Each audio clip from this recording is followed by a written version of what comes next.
Alors, je suis très fier qu'on ait une boutique à Strasbourg. Cette boutique, je la trouve extrêmement sophistiquée, très belle, de beaux volumes. On accueille les clients d'une très belle façon en présentant toutes les collections. On se trouve ici actuellement aussi dans le lounge. Je trouve que c'est fait avec beaucoup d'intelligence pour accueillir nos clients de Strasbourg et de la région. Et ce qu'il faut comprendre aussi, c'est que autant c'est la première boutique ouverte hors de Paris, mais elle s'intègre dans un magnifique réseau de boutiques. On a déjà plus de 200 boutiques dans le monde. IWC, c'est quand même assez phénoménal, avec des flagships à Shanghai, à Dubaï, à Zurich. Bientôt, on va ouvrir notre nouveau flagship à Madison, à New York et également à Rodeo Drive à Los Angeles. Donc, cette boutique de Strasbourg, elle s'inscrit vraiment dans un magnifique réseau.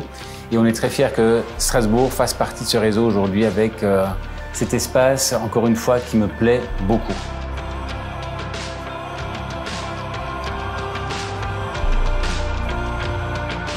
Alors, ce qui est intéressant, c'est que l'art, pendant très longtemps, si on regarde les années 60, 70, 70, 80, l'art de référence aux enchères était l'impressionnisme. Et on pourrait assimiler l'impressionnisme à l'horlogerie, on va dire, traditionnelle, classique, les grands classiques, c'est très important. Et on a vu aussi qu'à partir des années 80-90, l'art contemporain est venu en force également sur le marché de l'art. Et c'est un petit peu comme en horlogerie. En horlogerie, on a eu quand même une longue période, on va dire, relativement classique. Et depuis un certain temps, beaucoup de créativité par les matériaux, par la technologie, beaucoup d'innovation.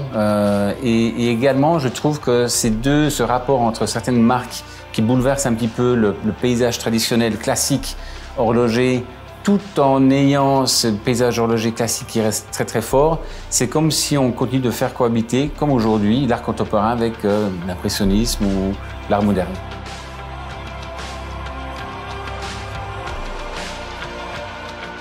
Alors, je souhaite à Édouard Janton de garder cette même passion. C'est formidable ce que vous faites dans la région. Donc, de garder ce feu sacré qui est un mélange d'entrepreneuriat, de mélange de vision. Et toujours dans un esprit extrêmement positif, magnifique partenariat avec les marques. En tout cas avec nous, chez IWC, on est vraiment conquis de ce partenariat. Et voilà, vous avez de belles années devant vous.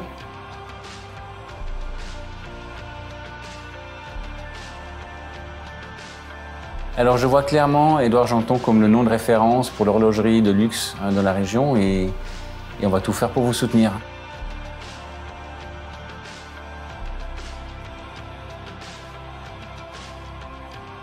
Visionnaire.